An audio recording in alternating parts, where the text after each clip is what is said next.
the Rails episode 15 of your fortnightly podcast based around video games. I am the offrailgamer, and I'm ready. Are you?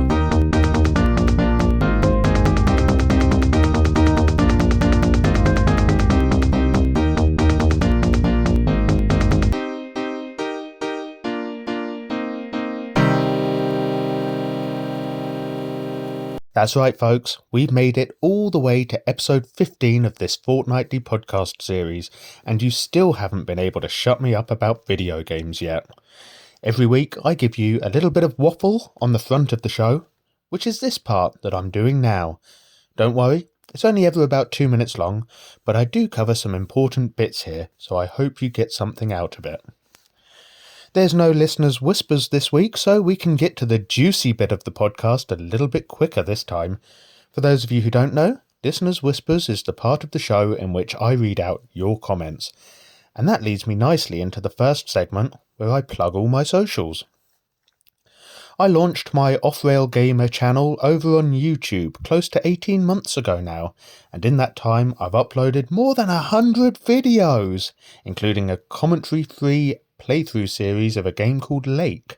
We've covered all sorts of games from all eras of gaming, as far back as the Sega Nintendo console wars of the 80s and 90s, right up to the present generation. We've also survived 2 seasons of Scare, in which I played some horror-themed games in celebration of Halloween and Spooky Month. As well as YouTube, I also have a Twitch and TikTok, platforms that I occasionally live stream on, but want to do a lot more with in the new year. Off the Rails podcast goes out on Spotify, Amazon Music, and eventually Google Podcasts. For some reason, it takes longer to publish on Google. Finally, I do have an X account, which I sometimes remember to post links to my YouTube stuff on. I don't have a significant presence over there, but if you drop me a follow, I'll try to engage with the platform more. I'm not verified anywhere, but I always post links to all my socials in the podcast episode description, so do give them a click if you'd like to find me anywhere else but here. Oh, and as far as listeners' whispers, if you'd like to write in, you can drop an email to me at offrailgamer@gmail.com. I've included the address in the podcast episode description along with my other links. All I ask is that you keep your comments clean and don't be mean. If you do that, I will endeavour to read as many of your comments in the next episode as I can fit. And that's the opening waffle out of the way, so now we can press on to the next segment, in which I tell you a little something about the games I've been playing recently.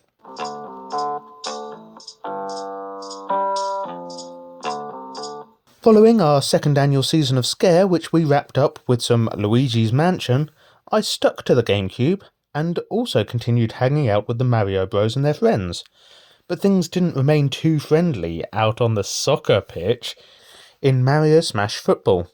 The tackles in this game were pretty brutal and included shoving opponents into an electric fence in order to steal the ball away from them. This fence doesn't give just a little jolt like the ones farmers put around the perimeter of the field they graze their herds in. No, this is much more akin to the kind of voltage that livened up poor young Timmy in Jurassic Park. And can I just take a moment to talk about how great that film is? Considering it's about 30 years old now, I think it still looks really great, and they did a fantastic job with those dinosaurs. Okay, so they didn't have feathers. But you can't tell me that when someone mentions dinosaurs you don't immediately picture the pregnant Triceratops, T-Rex, or that funky poison-spitting one from this movie. They look more serious than giant chickens in my opinion anyway, so you can stuff your feathery dinos anyway. Besides, can we really be certain that they hadn't just expired on their stag do, having been tarred and feathered and handcuffed to a lamppost? But I haven't been playing any Jurassic Park games recently, so I suppose I ought to get back to Mario Smash Football before Ofcom comes down on me for falsely advertising what this segment is about. You can pick your team captain from the following list: Mario, Luigi, Princess Peach, Princess Daisy, Wario, Waluigi, Donkey Kong, and Yoshi. And they will lead a team of Toads, Hammer Bros, Koopas, or Birdos. Mario Smash Football doesn't take the beautiful game too seriously. It's all a bit jumpers for goalposts, in fact. I don't think they bother with the offside rule, and much like Mario Kart, you can throw down banana skins or lob tortoise shells at one another to interfere with scoring opportunities.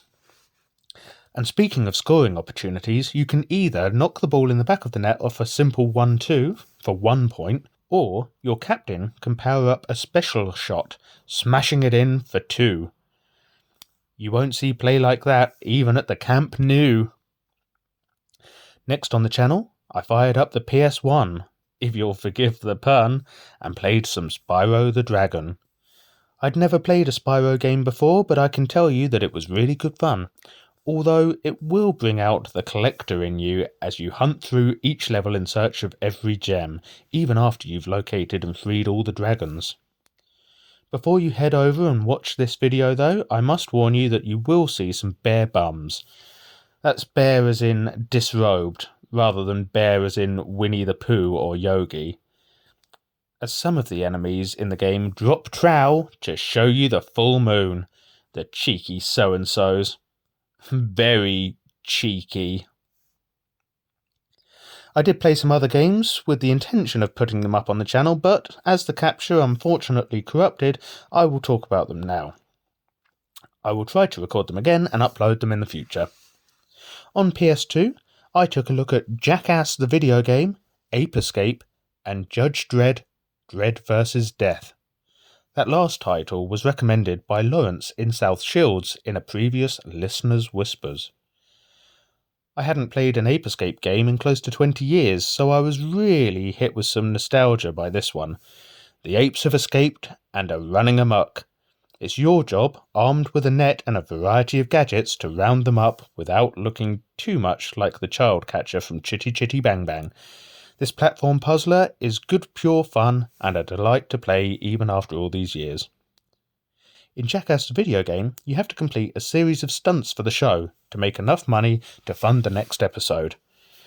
The game really captures the essence of the MTV series as you dive into a massive pile of elephant dung while trying to style it out with a series of aerial manoeuvres, strip off and dance as Party Boy in a rhythm game, and take golf carts on a joyride around a crazy golf course.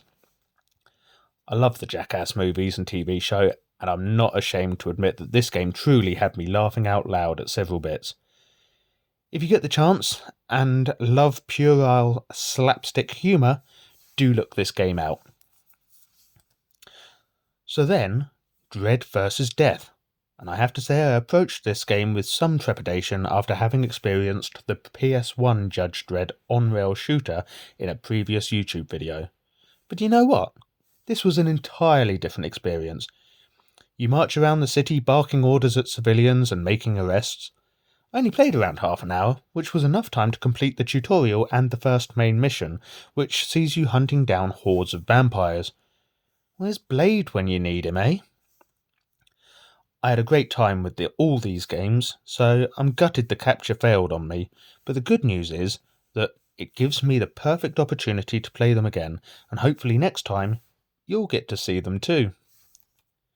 Also, off-channel, I spent a little more time with Bayek of Siwa, running around ancient Egypt in Assassin's Creed Origins. I think I do have to confess that this is my favourite title from the Assassin's Creed series. They just captured the atmosphere so perfectly, especially when exploring tombs. And contrary to popular opinion among fans of the franchise, I really like the open-world nature and RPG elements of this game. Plus, it's just amazing getting to explore some of these incredible monuments from the comfort of your own home. I know it won't be a patch on actually going and seeing them for real, but given what I've come to understand from the accounts of people that have visited them in person, the experience is not necessarily everything you might dream of anyway. But enough of that, as there's also one more game that I've just started playing at the weekend, despite having been really excited for its early October release, and that game is Star Trek Resurgence. This game plays rather like a Telltale game, similar to other titles like Road 96 and Last Stop, which I talked about back in episode 11. Star Trek Resurgence is for the most part a choice-based, story-driven game with a few quick-time events, or QTEs, to get your involvement as the narrative plays out. However, as you progress, there are more playable segments that see you stealthily sneaking past guards or engaging enemies in combat with your phaser, and even piloting shuttlecraft through an ionic storm. I don't want to give too much away as the game is still relatively new, and is one that I'm definitely considering streaming or uploading at some point not too far down the line. With appearances from Ambassador Spock and Captain William Riker though, there's plenty here to thrill Trekkies. I haven't completed Star Trek Resurgence yet, but I feel like I'm a good way through it, having already put 8 hours into it. I was initially worried that it might be a really short game, but it's already clocking in at close to the same length as Spider-Man Miles Morales, and there's still plenty of loose ends need tying up. I was excited for this game when I learned of it earlier this year, and I'm glad to say that it hasn't disappointed. And lastly, before we can move on to the next segment, I also enjoyed a fun evening playing some Jackbox games over Discord with friends. These are such great fun. There might even be a podcast around them at some point in the future, and playing over a voice channel together almost brings back that couch co-op feel. So it was really nice to catch up with some buddies and have a good laugh together. And that's what I've been playing recently. So, shall we now have a look and see if we can find some gaming news?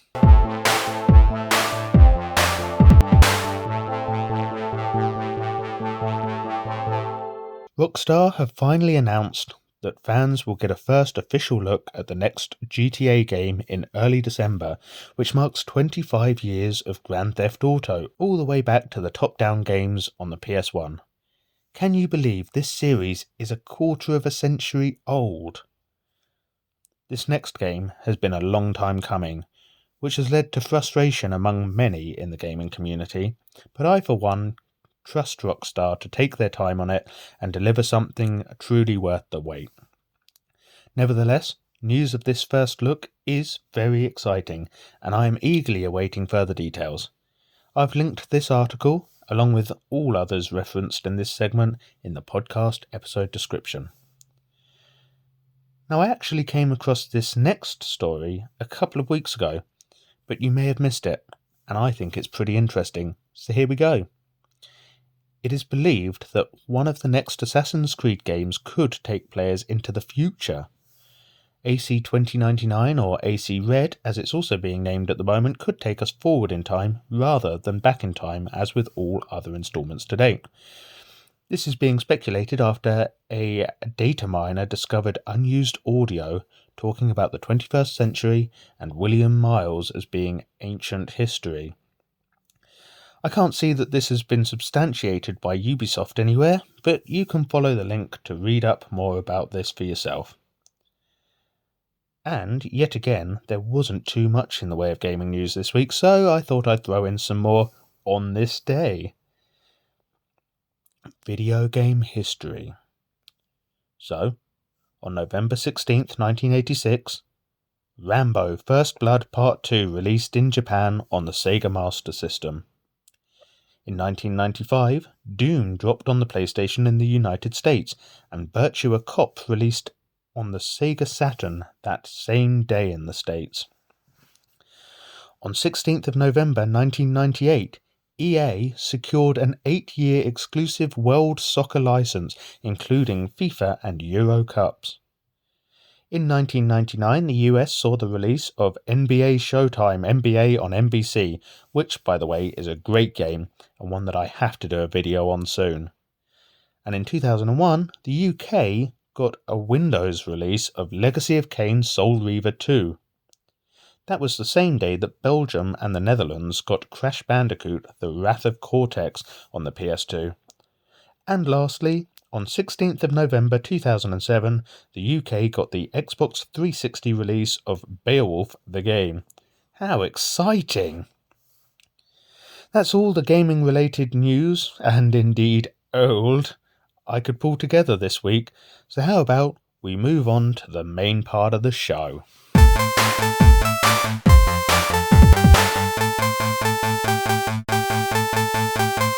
This week, I want to talk about a game that seemed, at least by the premise alone, really advanced for the time.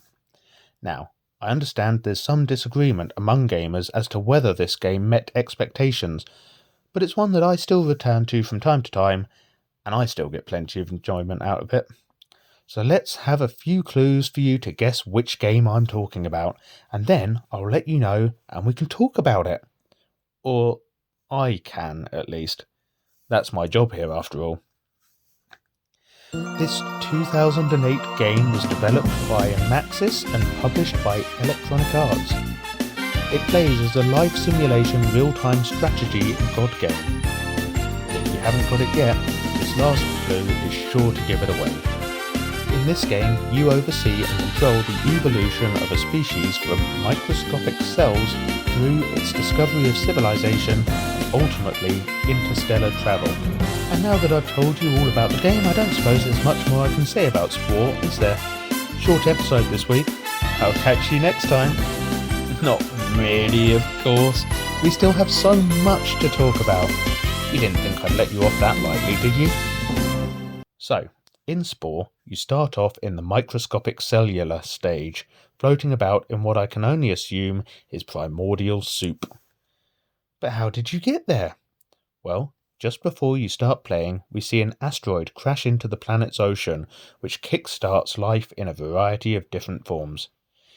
You can choose between being a carnivorous entity or herbivorous, but either way, you'll start out as a very simple creature with eyes, a mouth, and a simple propulsion appendage allowing you to swim through the water. By either devouring other organisms or discovering fragments of the asteroid, you will unlock the genetic blueprints to evolve defensive qualities that either leave poisonous trails or issue electric shocks to would-be predators. You'll also unlock new attributes such as webbed feet, allowing you to swim faster, giving you a speed advantage over your prey, or helping you to escape the jaws of larger foes. I'll be honest, this first stage happens to be my favourite. There's something very satisfying in swimming around and chancing upon evolutionary upgrades, chowing down on other species whilst evading the larger hunters lurking in the waters. As Qui-Gon said, there's always a bigger fish. It's somewhat a shame then that this bit doesn't play out too long, and before you know it, your creature will have developed a brain and can grow legs to carry it out onto dry land. The second part of the game is still good fun though, and plays out in a similar manner. The land is inhabited by a whole host of more complex creatures, some friendly and others aggressive. Your task is to continue to evolve, and you can do this in a variety of ways. Firstly, there are bones littering the land. By finding these, you can examine them and unlock biological upgrades, such as stronger jaws for biting, antlers and horns for charging at other critters, or decorative wings allowing you to dance and pose to impress other species you may encounter. And I'll come back to this point in just a moment. When you've collected new evolutionary traits, you can return home to find a mate. This will open the evolution screen, from which you can apply any new parts you've unlocked. But each part has a cost, so you must choose what form you want your creature to take. Will you add a clubbed tail with which you can strike and kill adversaries? Or will you give them a beautiful singing voice to charm allies with? When you encounter other beasts in the world, you can choose to fight them or befriend them. If you choose the latter, you'll target one and select an action from your green choices. This will allow you to sing, dance and pose, and if your level is high enough, you'll gain their trust. Befriend 3 of the same species and they will become allies that you can recruit to explore the world with you. You can also learn unique traits that your allies possess, and add these to your own next time you evolve. Alternatively, you might select an attack from your red actions, which sees you spit poison, charge, strike, and bite opponents. Check their evolutionary levels first though, as you don't want to pick a fight with someone who will kill you quicker than you can escape them. Kill 3 of any species and you'll make them extinct. Any remaining will rise to the heavens and they will be struck from the match. This is, however, another way that you can learn unique traits from them that will better equip you as you meet other new species. As you do evolve, your family will move around the map, so you'll have to follow their tracks to your new camp next time you want to bump ugly with a bedfellow. You know, do the no pants dance. We're talking the birds and the bees and all that. And if you don't know what I'm alluding to, I'm not really sure a video games podcast is the best medium to learn from. So, enough with all the innuendos already. The Bloodhound Gang can teach you way more than I can anyway, so go listen to their back catalogue and then get back to me. Another thing to watch out for are giant monsters roaming the planet's surface. These guys are massively overpowered and will likely smash you to death in a single move. The good news is that they're way bigger than anything else, so you should spot them from a safe distance, which you'll want to keep between you and them. Level up enough and you'll advance to the next era in your creature's story. You'll come to the Tribal Age, and this happens to be my least favourite part of Spore because the difficulty really spikes here, and although I get the idea of what I'm trying to achieve, it's not particularly straightforward actually going about it. For the first time, your creations will have an interest in technology and also religion, if memory serves me right.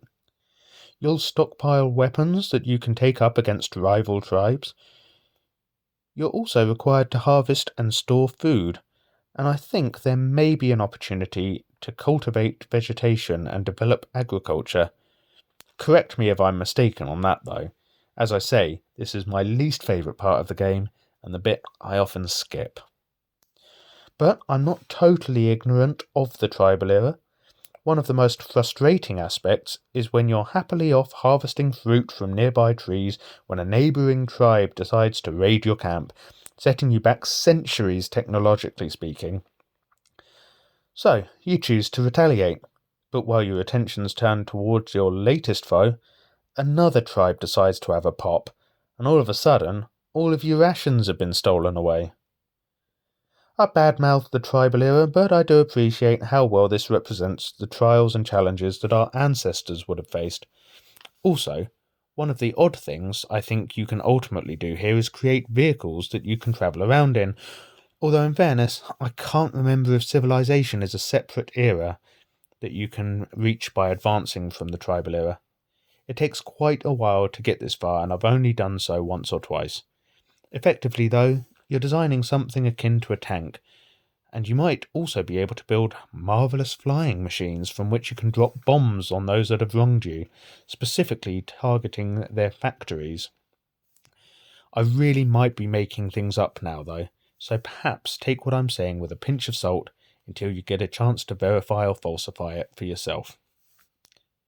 Graduate from these trials, though, and you'll finally leave your planet's atmosphere and go on some galactic adventures. I think once you discover spaceflight, you unlock interstellar travel and will be hopping around all over the galaxy. I don't think we're quite talking the same scale as games like No Man's Sky or Elite Dangerous, but there is a real vastness to explore out there. This part of the game is really fun, but totally different from anything you've been up to so far.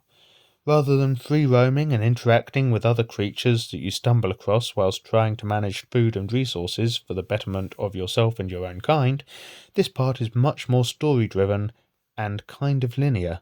Although that's not exactly fair to say, as you do get to choose from different quests available, and of course you can choose to visit different planets where you can pick up said quests.